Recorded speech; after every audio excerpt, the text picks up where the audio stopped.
Devika, and I'm here with a vision. I want to teach my students an easier way to understand their subjects and their lessons by combining methodologies and life skills. And today, with me, I have a mentor and my guide. Please meet her. She's always by my side. Oh, I'm sorry. I see that she's not visible right now. So, Very Vidya, could you please make yourself visible? Hi, my name's Vidya, Very Vidya, and I'm here to guide and help the teachers. I have special powers. I can become invisible. And when I want to, I can make myself inaudible to others. I can also snap and freeze time.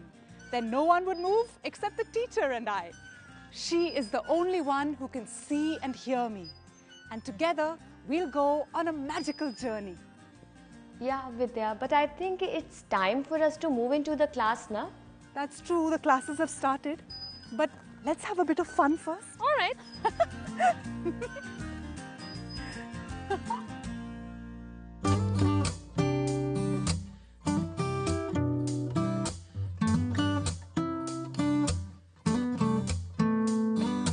Teaching and learning is discovery and fun. Methodologies and life skills, perfect combination. Methodology is like water, we give it the color. And life skills make us live our life better.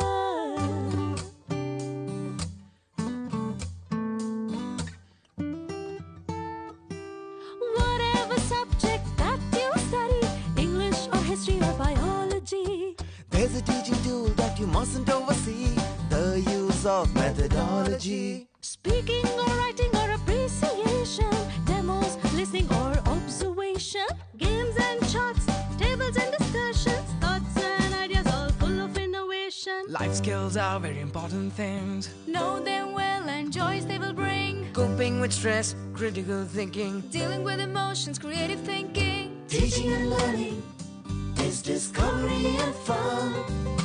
Methodologies and life skills, perfect combination. Methodology is like water, we give it the color. And life skills make us live our life better. So, what lesson are you starting with today? Well, the subject is chemistry and the lesson is carbon and its compounds. Great. And what methodology? The methodology will be group discussion.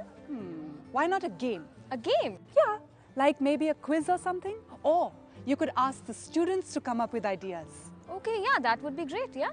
All right, so go and start then. All right.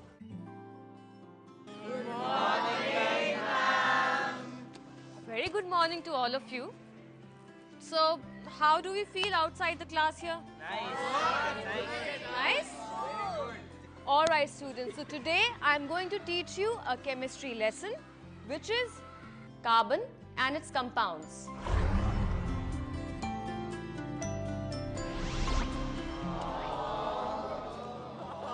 It's so tough.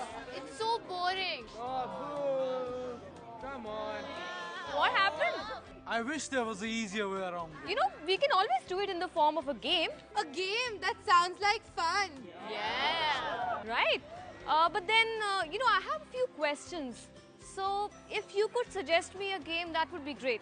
How about a quiz? Can I tell you how we'll do this quiz? Sure. Dumb charade. First, we will reveal a part of the question, and for the second part, we can act it out through dumb charade, and the whole class can guess the answer then. Yeah, I mean, you could give the question to one person while he tries to act it out and the others have to guess. Yes, and you know, that will be really effective communication and without words. I'll come. Please. Now, 1 second.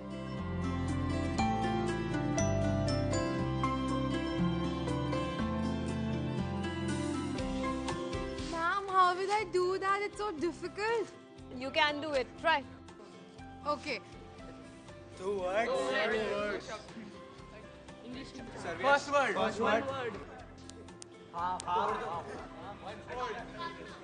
Drink and drive. Cheese. Card. Window. TV. Butter! You cat. Dog.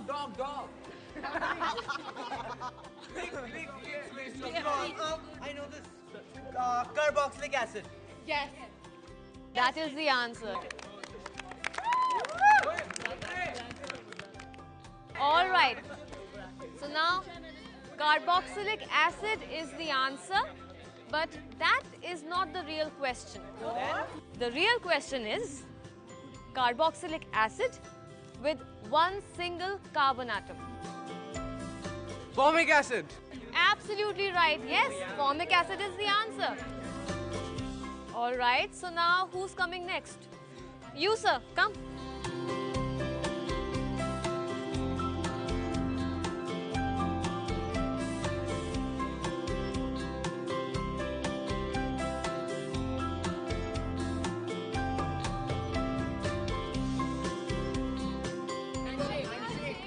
Shake hands. Shake hands.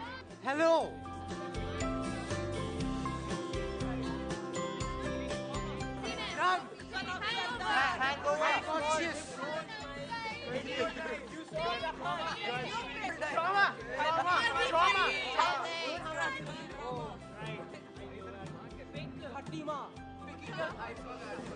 Broken back.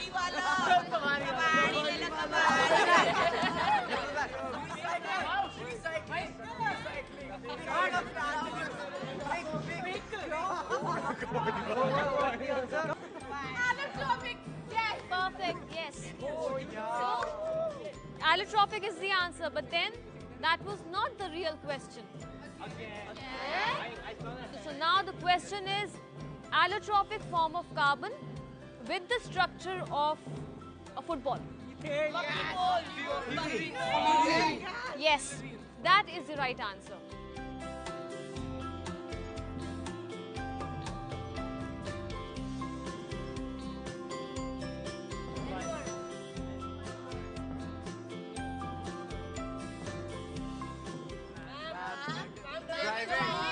Drink and drive.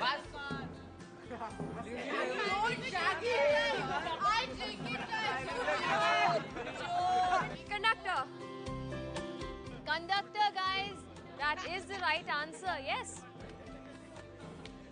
But then again, that is not the question. The question is,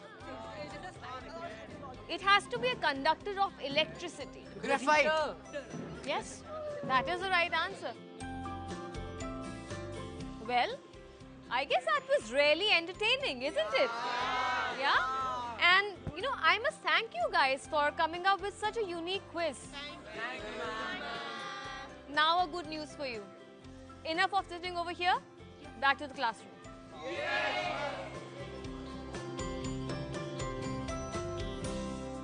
Surprise, isn't it? No chairs, no tables, sitting on the floor. You like it? Yeah? Now we'll take a completely different subject, English. And the lesson would be Tiger Comes to Town.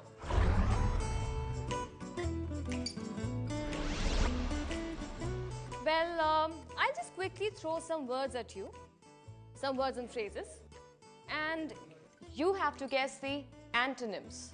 Ready? Yes. Now, here's your first word. Honest. Dishonest. Angry. Happy. Graceful. Clumsy. Perfect. Vegetarian. Tandoori chicken. That's not the answer. No, it's actually non-vegetarian. Great, yes. So you got the game. And, well, I was just wondering if we can quickly do it in the form of a crossword. Won't that be fun? Yes. Yeah?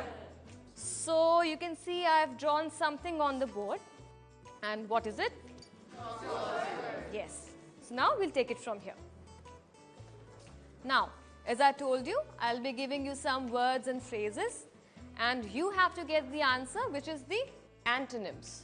So now, let's just quickly try this. Six down.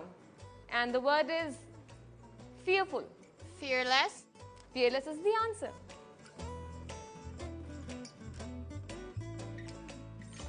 All right. Now,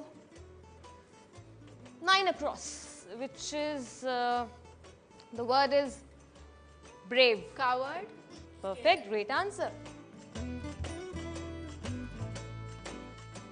Now, so we saw that we used the same methodology, but this time in a completely different subject. Earlier we played a game and the subject was chemistry, and now it was English. But the methodology remained the same throughout, right? That was great. What are we teaching next? Well, the subject is English, and I'll be teaching them a poem called 9 Gold Medals. Oh, the touching story of that Special Olympics. Yeah, it's a poem about empathy, you know, and that is the life skill that I really want to teach my students. Yes, that's perfect. But there are other life skills in there as well. Other life skills? You'll see. Okay, start with the poem. Okay. And what methodology are you using? Well, recitation and appreciation. Perfect. Go ahead. All right, students. So now I'm going to teach you a very moving and a beautiful poem. It's called 9 Gold Medals. But before we start, I would just want a volunteer to come here and recite the poem for the class. All right, please come. 9 Gold Medals by David Roth. The athletes had come from all over the country to run for the gold, for the silver and bronze. Many weeks and months of training, all coming down to these games. The spectators gathered around the old field to cheer on all the young women and men. The final event of the day was approaching. Excitement grew high to begin. The blocks were all lined up for those who would use them. The 100-yard dash and the race to be run. These were 9 resolved athletes in back of the starting line, poised for the sound of the gun. The signal was given, the pistol exploded, and so did the runners all charging ahead. But the smallest among them, he stumbled and staggered and fell to the asphalt instead. He gave out a cry in frustration and anguish, his dreams and his efforts all dashed in the dirt. But as sure as I'm standing here telling this story, the same goes for what next occurred. The 8 other runners pulled up on their heels, the ones who had trained for so long to compete. One by one, they all turned around and went back to help him and brought the young boy to his feet. Then all the 9 runners joined hands and continued, the 100-yard dash now reduced to a walk, and a banner above that said Special Olympics could not have been more on the mark.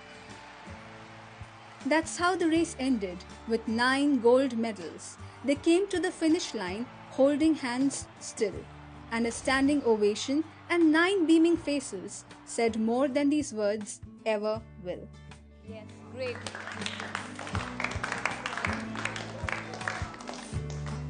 What do you think of the poem? Did you like it? It is very touching. It is. It's very inspiring. Oh yes, it is very inspiring. The theme is different. It is incredible how the 8 participants stopped to help the boy and they all win a gold medal. Indeed, it is incredible. But let me ask you a question. Do you think this title, 9 Gold Medal, is it appropriate? Yes, ma'am. That's the highlight of the poem. Yes, because it's a special kind of a victory and therefore a special reward. So, could you just tell me what victory is the poet talking about here? Or in other words, what is the critical idea behind the poem? The poet shows us that helping a man in difficulty is actually more rewarding than just looking at your own gain. Team spirit and cooperation is as important as winning. Absolutely right. I think that the value of cooperation is more important in competition. Okay, and why do you think so? Because it means that you care for other people and not just yourself. If everybody in the world was like that, I believe that the world would be a better place. Absolutely right. So, what exactly does the poem reveal to us? That we must be caring and understanding. Kind and sensitive towards others. And also, winning is about achieving together and not alone. Yes, perfect. So, we can say that the central idea communicated in the poem is human values and the triumph of the human spirit. Now get them to focus on life skills. So, I want you to tell me one thing. Why do you think the 8 students stopped in their tracks, went back to the smaller boy, walked with him hand in hand towards the finishing line? Yep. Because they felt for him, they understood his pain. All right. Since they were all differently abled, they understood how hard he had trained for the event. How terrible would he feel if he couldn't even show his skill? Exactly, and you know what? It'll really demoralize him, isn't it? So now, can we say that the 8 students here showed empathy? Right? So one thing is very clear here, that it is empathy, which is what? The ability to understand the other person's experiences from his point of view is extremely important for the triumph of the human spirit. And what does the poem talk about? The triumph of the human spirit, isn't it? Right? And this is one life skill that all of us as human beings need to develop in ourselves. That was great. Now, while you focus on the appreciation of the poem, why don't you talk a little bit about decision making? And problem solving. Exactly. Both of which arise out of empathy in this case. Yes. Now, I want you to focus on this. The development of events in the poem and the rhythmic pattern followed. In fact, let me tell you, in the first 2 stanzas, you will see that there is no specific rhythmic pattern which is followed. And there is a reason for it. Why? Because the poet is telling a story. So it's a storytelling mode that he's following, right? He's narrating a real life incident. Exactly. However, you will notice that from the 3rd stanza onwards, the rhythm changes. In fact, you will see that the 2nd and the 4th subsequent lines start rhyming. And you will see that as the rhythm increases, the excitement builds up. And let me tell you, this is deliberately done by the poet. This is done to heighten the poetic effect. Ma'am, some lines have alliterations, such as the race to be run, where the co in the 3rd stanza, where the consonant R rhymes within the same line. Yes. In fact, let me tell you that alliterations are there because they give sort of a pace to the rhythm. As I just told you, it increases the poetic effect. Now, you will see that when the actual event takes place and 8 students, they go back to him and they help him, you will see that the rhythm also slows down.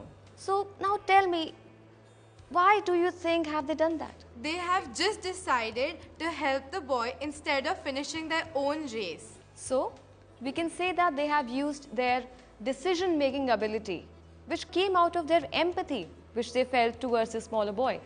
So, remember, it's very important to make the right decision at the right time. And you will see that how, from a race that it was in the beginning, it slowly transforms into a simple and a silent walk. Ma'am, the rhythm has too slowed down. So, it is keeping pace with their walking. And then the poem gradually comes to an end with these children walking towards the finishing line, having solved the smaller boy's problem by their team spirit and understanding. So don't you think we learned a very important lesson here? Yes, ma'am, we learned that no problem is insurmountable if we have the right skills to address it. Now quickly, let's focus on the penultimate lines of the poem. You have a standing ovation was given by the audience and 9 beaming faces said much more than these words ever could. So what do you think was this standing ovation given for, or to whom and why was it given? To the 9 contestants for their beautiful act. To the small boy who fell for winning and not giving up. To the other contestants for caring and being helpful. To the human spirit of love, kindness and caring. Wonderful. You know what? I've really enjoyed discussing this poem with such a receptive class. Thank you. So, what do you think was the methodology that we used here? Recitation to enjoy the poem. Very good. And? An appreciation to understand the poem. So, what life skills have we gathered here? Empathy, decision making and problem solving. Now, I want you to think of a different subject wherein we can use the same methodology. Say, a form of writing. I mean, what do I do when I have to communicate with somebody who is living in a different state or in a different city altogether? Writing a letter? Yes, absolutely, writing a letter. There is an activity in the history lesson. What's its name? Social science? Social science, right? Yeah, social science.